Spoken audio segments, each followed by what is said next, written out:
It's time to lock in. We're talking SEC, college football, and more.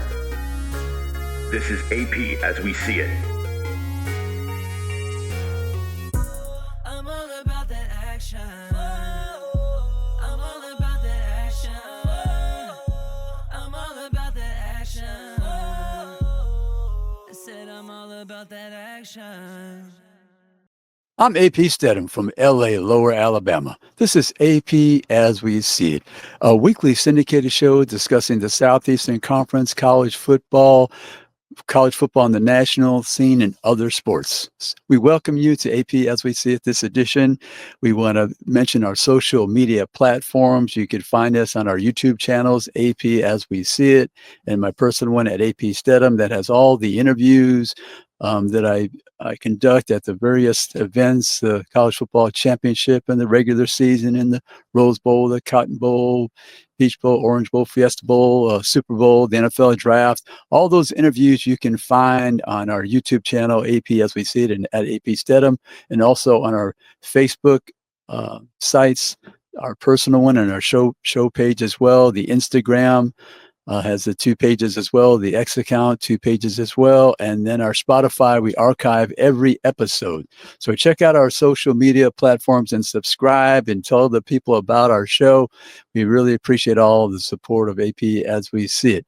We'd also like to mention our sponsors, Greer's Markets. They're in 29 locations, Alabama, Florida, Mississippi.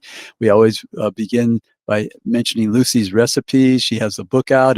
You can find those recipes online at Greer's Markets and find the book in the store and online as well. They have the coloring contest for all the children. That's exciting for them.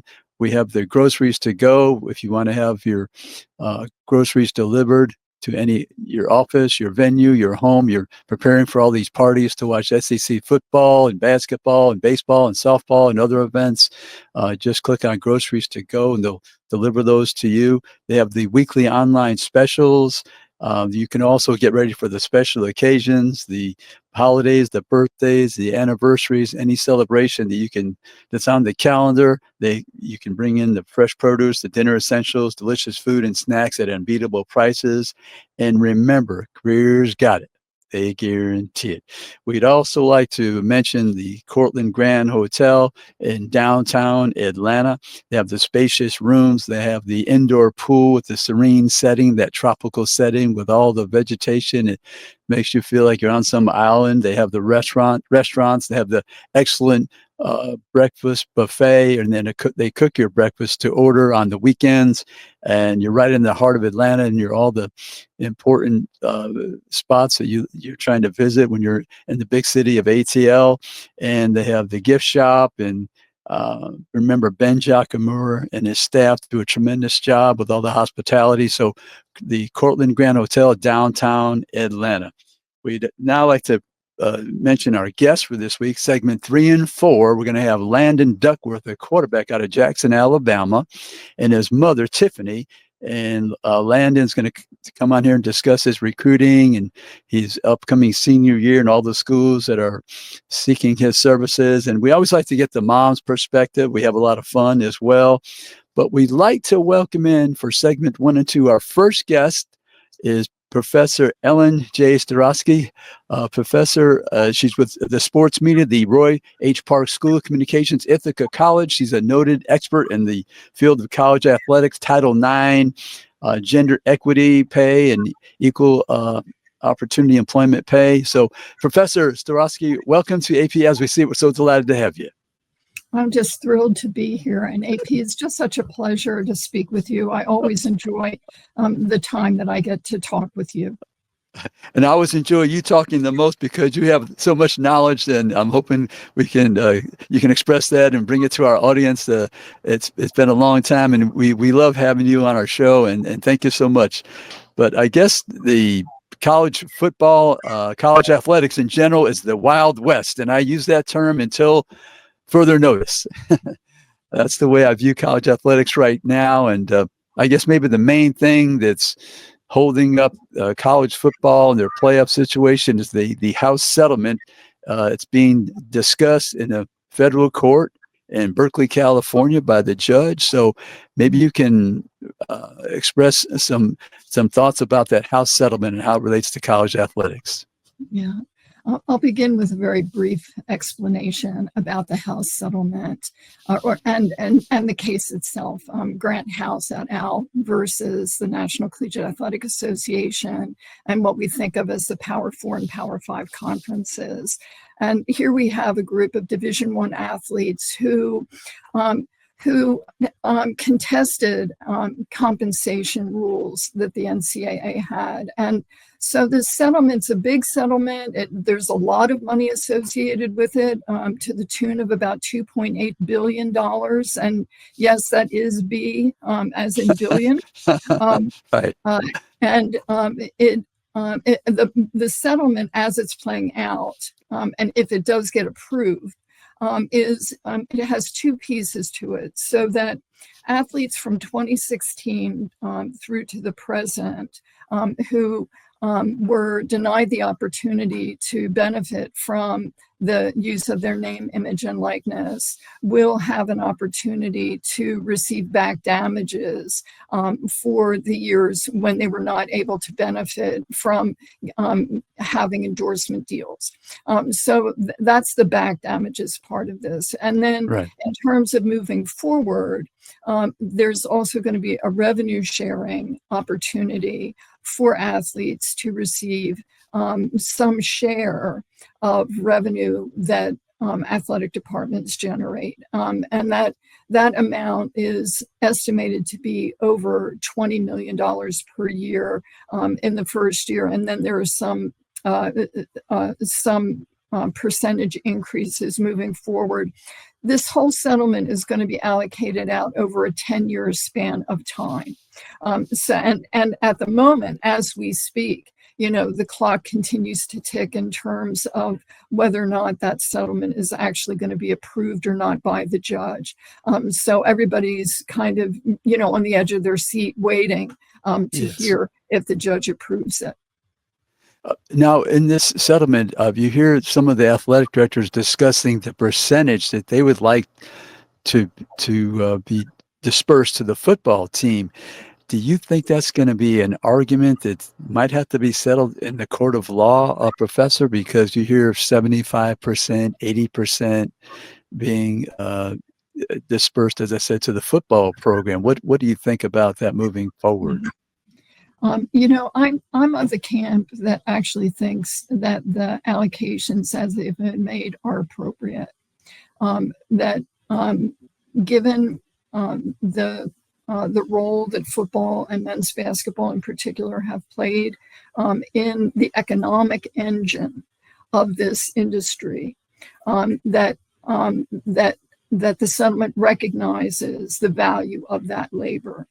Having said that, I think there's another lawsuit that needs to be filed, which is a lawsuit that has to do with gender equity. And I think part of what we're seeing playing out here and what we're really confronting is the fact that this system has built its economic engine on football and men's basketball and has basically ignored the value of women's sports and Olympic sports. And in point of fact, even the NCAA president, Charlie Baker, spoke to this a number of times over the past year, that the NCAA had not even been tracking the fandom of Olympic sports and women's sports, and that this was a whole area and revenue stream that they needed to be paying attention to. So I take a different view of the amounts of money in terms of the allocations, but I completely and totally understand why there's a concern that football and men's basketball are acknowledged in the settlement with the amount of money that they are. So hopefully that makes some sense. But to me, I think it's very appropriate, given the recognition of the labor that went into the generation of these media rights and so forth. And, right, and that is a bit of a different view than some other people have. Right. There's always different viewpoints. Makes the world go round. And in this last minute, I just want to mention the top of my head. I mean, you can women's basketball selling out. You could have women's softball that sells out at programs. Men's baseball sells out at different places, different schools and universities across this country. You have the gymnastics programs. They fill big arenas. So there's just a handful that they probably should take notice of the population that enjoys those particular sports that are not football or men's basketball. So I hope that this will happen in the future, and these numbers will be worked out. The allocation numbers will be worked out appropriately for all those sports as well. But I think what I'd like to discuss with you in the coming segment here, we got to take a break here in the coming segment about schools maintaining their level of athletics for the men and the women. So we're going to be right back after a few moments with Professor Staurowski and continue our discussion about college athletics. So we'll be right back after these messages with AP as we see it. Hi, I'm AP Stedham for Greer's Markets. If you're planning a big party or for every day, shop at Greer's for delicious food, beverages, and snacks. Save time and money by checking on Greers.com and use Groceries to Go to get your Greer's groceries delivered. Look at the weekly ad for more information. 29 locations in Alabama, Florida, and Mississippi, serving the region since 1916. Remember, Greer's got it. They guarantee it. And we're back with AP as we see it with our very special guest, Professor Ellen J. Staurowski of Ithaca College, a noted sports expert, particularly in Title IX and gender equity and other facets of college athletics. Professor, we were discussing that house settlement and the recognition that other sports have quite a bit of people who support them, sell out baseball, softball, gymnastics, and so that allocation, and I think it might take a little while for them to come up with the right numbers. But I think you were spot on when you said you recognize the labor that's involved with the men's football and the men's basketball and the revenue that they generate. Yeah, and that's been very intentional over many years. Yes. Title IX oftentimes gets invoked in all of this, but when the regulations were developed in terms of Title IX back in the 1970s, I mean, imagine this. The NCAA was an all-men's organization at that point in time. Women's sports just had a new organization called the Association for Women in Intercollegiate Athletics, the AIAW. So those regulations, if you think about the fact that they were negotiated out in the 1970s, we are in a very, very different environment now than we were then. And along the way, there's been a lot of negligence in terms of women's sports. We know, for example, after the big viral moment from NCAA March Madness a couple of years ago for women, where we saw the disparities in the championships and what was offered. We saw there the differences in terms of the way that women were treated, and we learned that the NCAA was actually suppressing the value of the women's basketball tournament. And so that's what I mean when I say that there needs to be another lawsuit. There's another whole area here that really needs to be litigated in terms of responsibility relative to the lack of marketing and the lack of attention that has gone to women's sports and to a lot of the Olympic sports. So I think we're going to see quite a bit of that coming out after we have this House settlement settled, if and when it happens. Right, if and when it happens, correct. And you were referencing the weight training at the women's basketball tournaments. I think it was the men had a whole room of equipment, and the women had a few dumbbells or something. I mean, I may be being facetious about it, but it was really that level, really, the disparity. It was embarrassing. It was embarrassing. When you think about it. I think even more embarrassing when it was actually revealed in the report that came out afterwards that the women's tournament, that there had been active suppression of the value of the women's tournament. And so those issues are things that really need to be addressed, and people really need to be paying attention to. And we see what happens accumulated over time. We see what happens with an industry when you do that. So it's no wonder we're concerned about what the settlement is and what's in there and what isn't in there. But we're going to have a lot of work to do. If anybody is thinking that once the House settlement gets done, we're done with things, we are not done by a long shot in terms of other issues that need to be dealt with. Professor, just a little bit of history. This is what I've always heard, that the SEC was proactive when Title IX was announced because they didn't want any federal government interfering with their football. So they made sure they started these women's programs in the early 70s. I mean, is that correct? Did I hear right? Did I read correctly? Yeah, well, that history, it's a little bit fuller than that.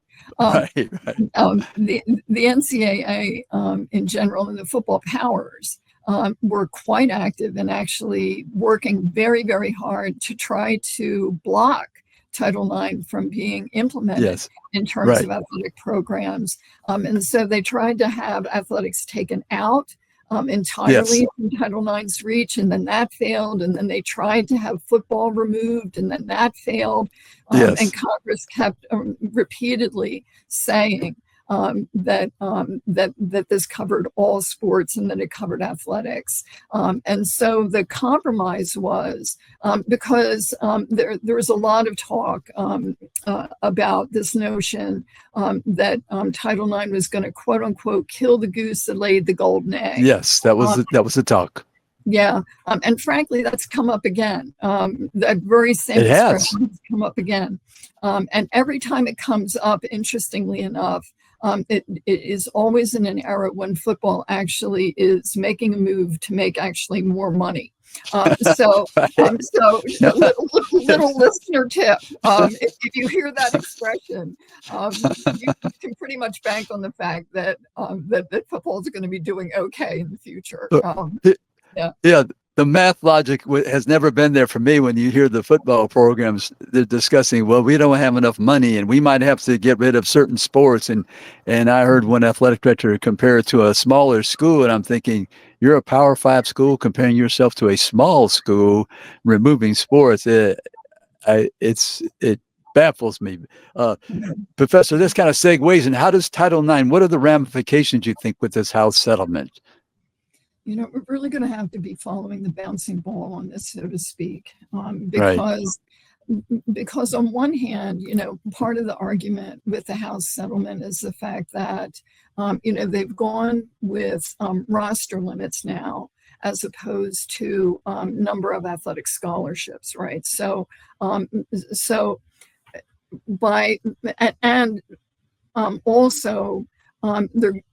athletes are going to have access to more full athletic scholarships. But what we always know whenever we've got these kinds of arrangements is that it's all a matter of implementation and what we're actually going to see on the ground when this all gets implemented within athletic departments. And so it really is very much up for question in terms of how all of this is going to play out within athletic departments and how it's going to affect Title IX compliance. And this is all happening in a moment when there are quite a few things that are happening at the federal level in terms of Title IX and Title IX compliance that actually makes this something to really be paying attention to. Because of course, the Office for Civil Rights, which has been charged with Title IX oversight, the staffing on that has been cut in half. There is talk that the Department of Education is going to go away entirely. And so here we are in this moment where we're talking about this critical settlement and the importance of really seeing what happens in terms of Title IX and gender equity. But the mechanisms of enforcement for Title IX are kind of vulnerable right now. And so what that means from a citizen perspective is that we really need to be paying attention to this and making sure that the law, which is the law and needs to be enforced, that is going to be enforced one way or another. So this is a very, very interesting time to talk about Title IX. But I think to emphasize the point, regardless of whatever may be happening in terms of federal agencies right now, the law is the law. And so the schools need to be paying attention to this, and anybody who cares about fairness needs to be paying attention. Professor Staurowski, we have about the last two and a half minutes. I wanted to just delve into a topic that we could discuss for 2 hours, but do you foresee student athletes becoming employees? Because it looks like they're trying to regulate so much with the student athlete. Is it moving in that direction in the last 2 minutes? Number one, yes, they absolutely should be employees. There's no question. And many of the, you mentioned at the top of the hour that this was the Wild West. This could all be remedied very, very quickly with an independent organization that represents the interests of the athletes. A lot of the things that we talk about, from transfer portal to compensation to health and safety issues to the legitimacy of educational opportunities, all of those things could be negotiated out in a way that makes sense. So I would really encourage people to be actually pro-labor on this and to sign on that athletes should be employees, because I think it would change the conversation in a healthy way that would help get us out of a lot of these problems. This is a concerning time right now. A lot of people are not aware of the fact that all of the parties to the House settlement on the part of governing bodies, NCAA and the Power Five conferences, have been lobbying Congress to undermine athletes' ability to be able to hold them accountable. So the very moment that we've come upon here, the NCAA and the power conferences are trying to get Congress to give them an antitrust exemption, which would undermine any legal avenue that the athletes have. They're going after preemption in terms of the state laws that have enabled athletes to access some of their rights. And they're trying to get Congress to override those state laws. And then they're also trying to get a law that would declare that college athletes are not employees. So this is really a very, very critical time to be paying attention. And frankly, they should be held to account for undermining athletes who have made small gains. I mean, It sounds like a big number, 2.8 billion. It sounds like a big number. Yes. It is crumbs at the table in terms of the vast international sport media entertainment industry that we're talking about. These are crumbs at the table. And I know that just sounds so strange to hear that, but it's true. And so to protect their rights, athletes really need help, and they need citizens watching this and saying no. Don't foreclose the opportunities that athletes have had to gain a little bit back from the system. Not that I have an opinion on this, AP. I love it. I love it. That's the best quote. Crumbs at the table, and the pendulum has swung in favor of the athletes. And Professor, we have to get going. We're right up against the break. We want to thank Professor Staurowski of Ithaca College. We'll be right back after these messages with AP as we see it. Hi, I'm AP Stedham for Greer's Markets. If you're planning a big party or for every day, shop at Greer's for delicious food, beverages, and snacks. Save time and money by checking on Greers.com and use Groceries to Go to get your Greer's groceries delivered. Look at the weekly ad for more information. 29 locations in Alabama, Florida, and Mississippi, serving the region since 1916. Remember, Greer's got it. They guarantee it. And we're back with AP as we see it, and our very special guest from Jackson High School, quarterback Landon Duckworth, class of 2026, and his mother, Tiffany, from L.A., Lower Alabama, like me. That's right. How's everyone today? Good. Oh, that's good. That's great. That's great. Hey, Landon, I wanted to ask you. I always ask the players. They're listed at a height and weight. What would you list your height and weight at right now? I give it. See, I say 6'3". Every time I get measured, it'd be like 6'3", 6'3.5". But I give it 6'3", like 195, 200. 195. Okay, sure. Mom, he'll put on that 15 in college easily that first year, like all first year students. They put on that 15 pounds regardless if they're playing football or just as students. So I know he'll Wow. get bigger. Yeah. Oh, yes. Hey, but Landon, we're going to start off with you. Landon, what gives you the most pleasure playing the quarterback position? The most pleasure. Really just being a quarterback, me being the leader of the team, the leader of the offense. I think that's pretty cool. Just being a quarterback, getting to sling it around. I don't know how I feel about the receivers and stuff, but it feel pretty good to throw a touchdown. I bet it does. Mom, I bet that's pretty nice for you too. Yes, Uh, sir. uh, Tiffany, what would you like the people to know about your son? I would just like him to know that he's a hard worker. Um, and the reason why I say he's a hard worker is because Landon, even after he's been playing Pee Wee football ever since he's been 6 years old. So I just feel like as far as him not being able to, I'm not gonna say enjoy his childhood, but he hasn't really, didn't really have a chance to experience some of the things that most kids his age did.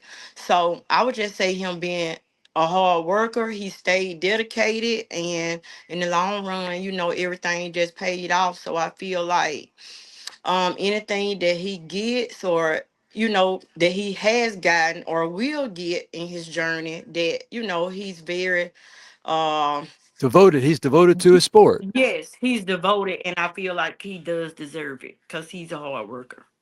That's great. That's great. Landon, who are some of the quarterbacks you prefer to watch play and why?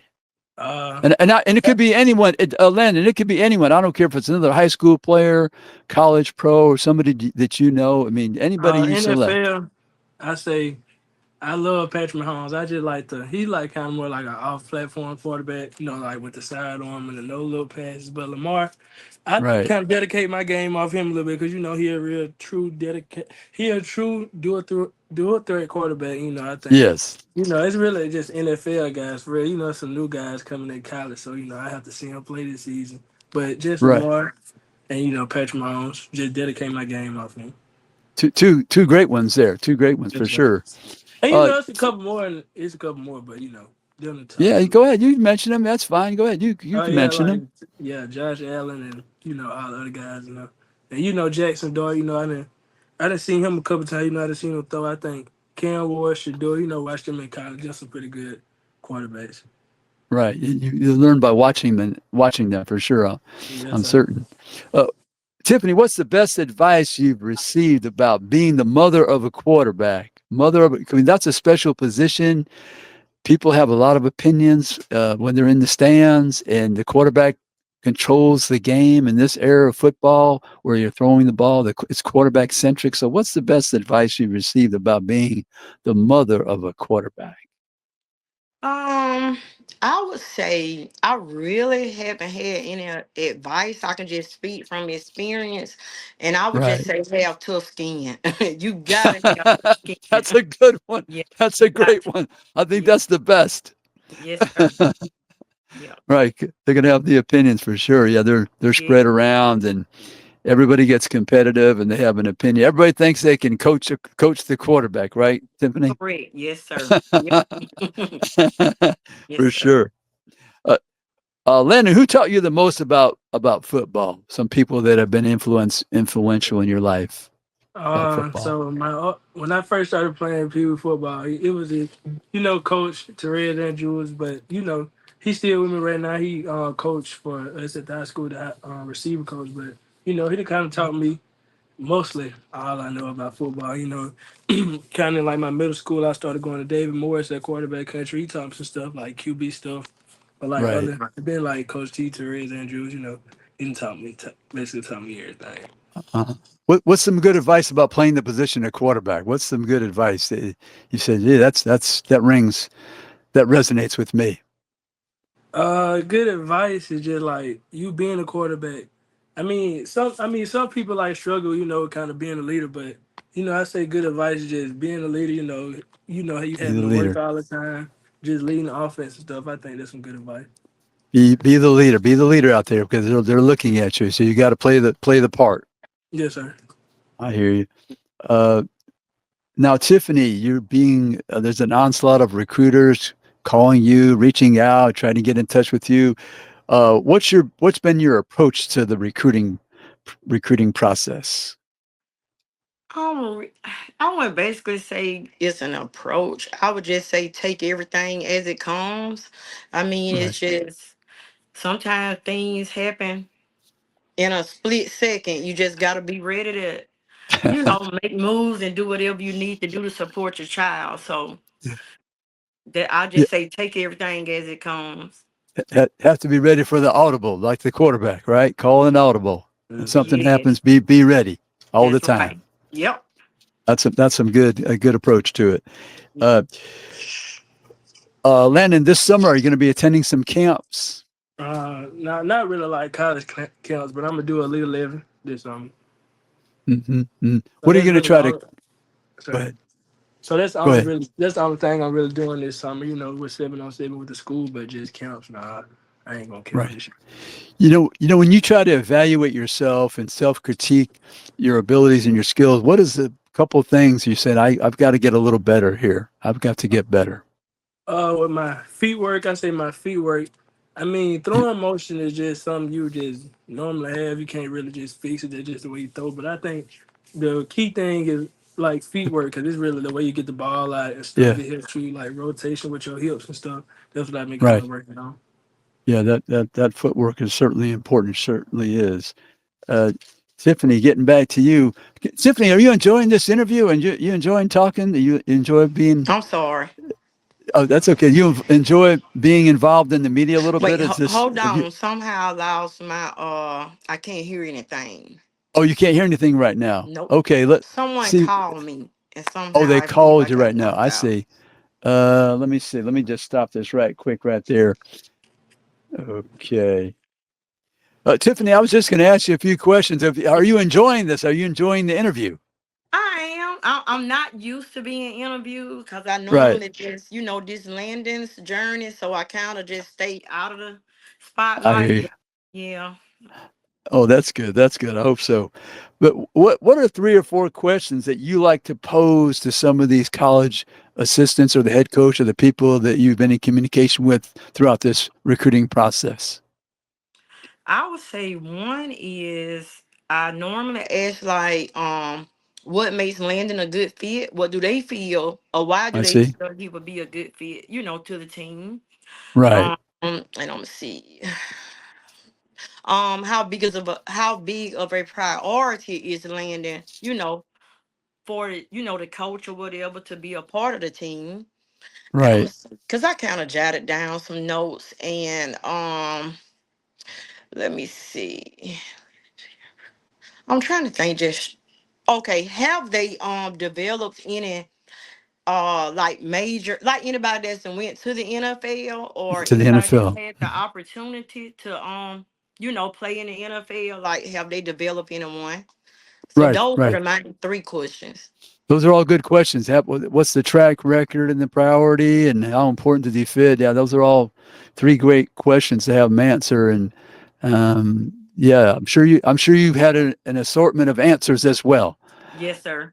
Yes, sir. Landon, have you had any family members play college athletics at all? Any family members? And I ain't really had no family. I had, family members that played in high school, but just in the next level, nah, I ain't never really had no kid. Right. So you're going to be the first one. That's going to be pretty exciting for your family. Yes, sir. Yeah, that'd be a pretty great thing. Uh, is distance something that you're considering? Distance from Jackson, Alabama, is that a serious consideration? In other words, you're going away. There's always distance, but I mean, is it a plane ride distance, a automobile drive, vehicle drive, or has distance a critical factor for you right at this Nah, point? I don't say this is a critical fact because I'm gonna go like wherever I think I can play or get on the field, or where I fit in it. So you can't really Right. worry about that because when you in No. college, you in college, so it's gonna be okay in the long run. Oh yeah, oh yeah. We're speaking to Landon Duckworth out of Jackson High School in Alabama. Uh, he's a four-star, minimum four-star player, and Landon, I don't even worry about those stars. Yes, sir. I could care less about stars. It's what you do when you arrive moving forward. And we're also speaking to his mom, Tiffany. So we're going to be right back after these messages with more with Landon and Tiffany with AP as we see it. So we'll be right back after these messages. Hi, I'm AP Stedham for Greer's Markets. If you're planning a big party or for every day, shop at Greer's for delicious food, beverages, and snacks. Save time and money by checking on Greers.com and use Groceries to Go to get your Greer's groceries delivered. Look at the weekly ad for more information. 29 locations in Alabama, Florida, and Mississippi, serving the region since 1916. Remember, Greer's got it. They guarantee it. And we're back with AP as we see it, and our very special guest, Landon Duckworth of Jackson High School, quarterback of the 2026 class, and his mom, Tiffany, both living there in Jackson, Alabama. That's LA, like I am, Lower Alabama. So they're neighbors of mine, I guess you might say. But Landon, I was going to ask you, what are the schools right now that are most interested in having you play the quarterback position? So I got a top four. I got Auburn, Ole Miss, Florida State, and South Carolina. Okay, 3 SEC schools and 1 school from the ACC. Yes, sir. Okay.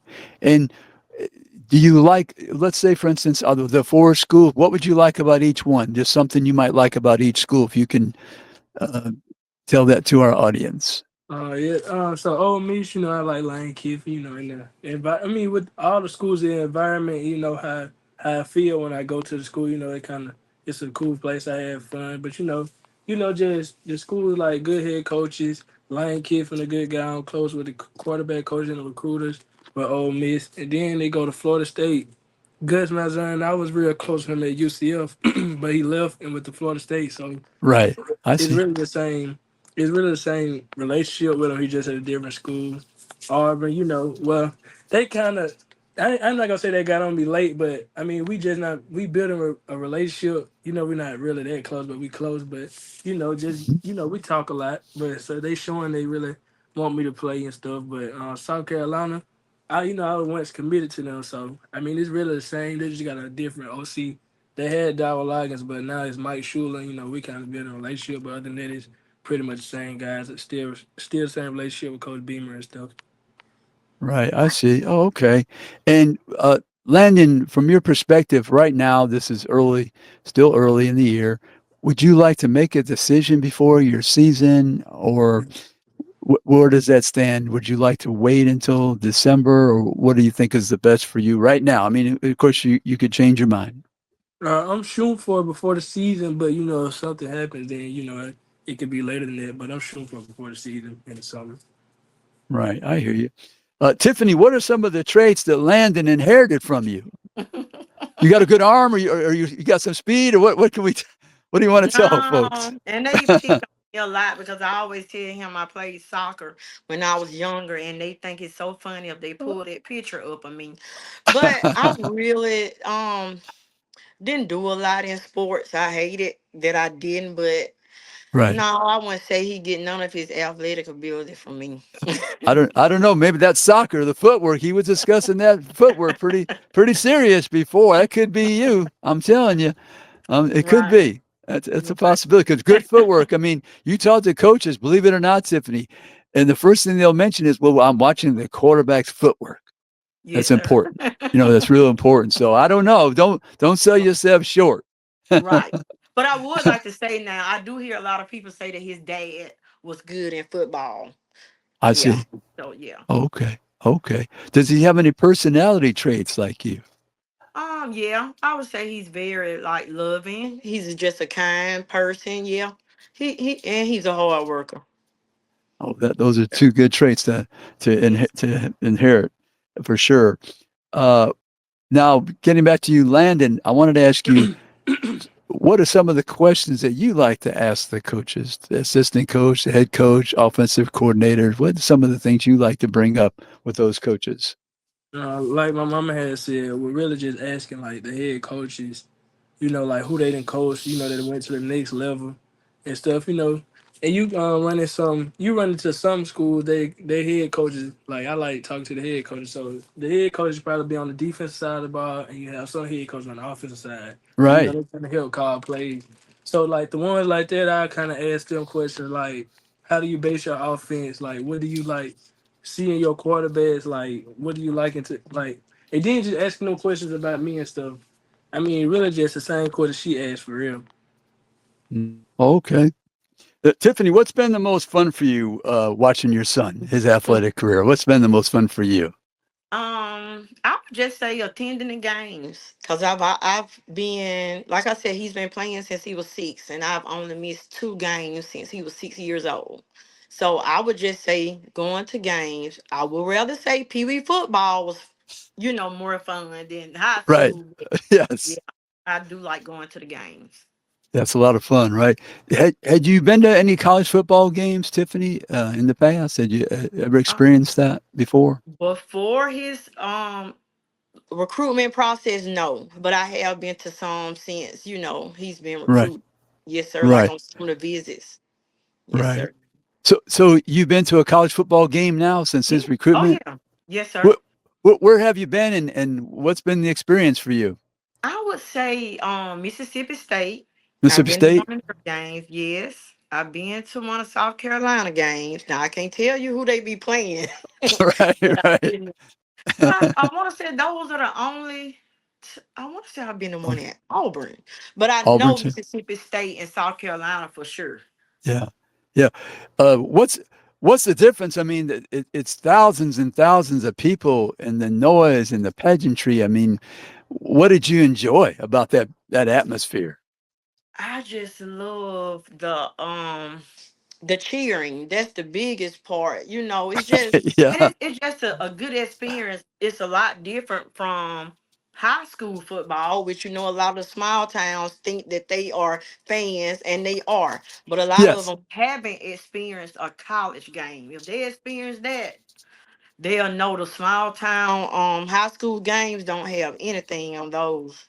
Right. Right. They have the cheerleaders and the band and the Yeah, I loudspeaker and like the all yes. all those things, right? Yes. Before the game, the band's marching on the field. Right. It almost feels like you want to be on the field yourself after that Right. enthusiasm. You want to share in That's that right. enthusiasm. Yes, sir. And I like some of the trash talking too, just a little bit, A not little much. bit, huh? Do Yeah, you? just a little bit. That's a little healthy for the competition. Yes. Landon, how many college football games have you been to? Let's say. I done been to plenty of them. I done been to a good amount, but last season I went, well, like my 11th grade year, the games I went to was, I think I went to Georgia game, I went to Hmm. Auburn, but like this season I ain't really going too many game visits. It was like 2 or 3 games. So I know I went to Georgia and Auburn. I can't really remember the other games I had went to though. Yeah. Oh, yeah. How'd you like those? No, it was pretty good, loud, Yeah. yes sir. When you're Oh, playing that quarter, go ahead. I had went to well, it was my first time going to a college basketball game at Ole Miss. I had went to when they played Auburn and basketball. Oh, okay. Do you like basketball as well? Yeah, it's real hype. You get crazy now. For sure, for sure. When you're watching those games, Landon, can you envision yourself with all that noise, thousands and thousands of people, and you're trying to make sure your team is functioning and operating efficiently? I mean, especially on the road with all that noise, could you envision yourself out there at the quarterback position, calling the plays and the snap count, and your team trying to hear, Yeah. through the noise? I mean, yes, I could see myself. I'm gonna have to, deal with it in like a couple years. So it's really something you just have to think about. This what I mean. You just going to the games and just look at the atmosphere, see how it's gonna be when you on the field. In the quarterback. I mean, just really it. I just it's just something to think about. It's an amped up level of Yes, competition sir. too. Yes, sir. Everybody's fast and big and strong. And Yes, sir. do you, how would you categorize yourself, Landon, as a dual threat quarterback? Do you think that your ability to run is a big positive of your game? Uh, but I can't speak for like the coaches and stuff. But for me, I think Right. it's a big part of my game. Just playing, and if a play breaks down, you can make a play with your feet, doing something this. It's better when you can kind of throw and run. It's kind of mixed together, Right. so it's kind of like hard if the throwing game don't work. Then you can run, get out the pocket, make a play. So I think that's a plus for a dual threat. I hear you. Tiffany, when he's running that football, are you at the edge of your seat saying, "Don't hurt my baby"? No, most of the time I'm saying stop tiptoeing.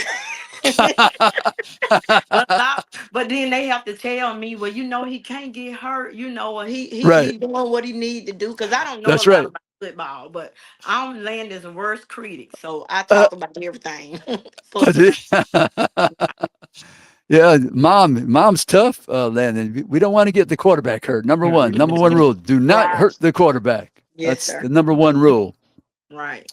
Oh my! So, what else do you have planned for this summer, Landon? Really, just my OVs and Elite 11, and other than that, just 7-on-7s, going on the field, working with my teammates, getting relationships with the new receivers and stuff. Really, just football for real. I hear you. And Landon, do you have a potential major right now, a field of study that you like to pursue? I don't have like a specific one I know I'm gonna go with, but I got something in mind. Oh yeah, is that something you can share with us, or that's a Oh yes, that sir. might? I've been thinking about sports management, business, stuff like that. But I didn't talk to like when I went on some visits, I didn't talk to like the academic people. They just telling me about major and stuff like Right. that. So it's just I'm still in the process of thinking. Oh, okay. Hey, we want to thank you, Tiffany and Landon Duckworth out of Jackson, Alabama, for being our guests on AP as we see it. And we'd like to thank our other guest, Professor Ellen J. Staurowsky. We really appreciate our guest. And that's the edition this week for AP as we see it. And we'll see you next week with another show of AP as we see it. Thank you very much.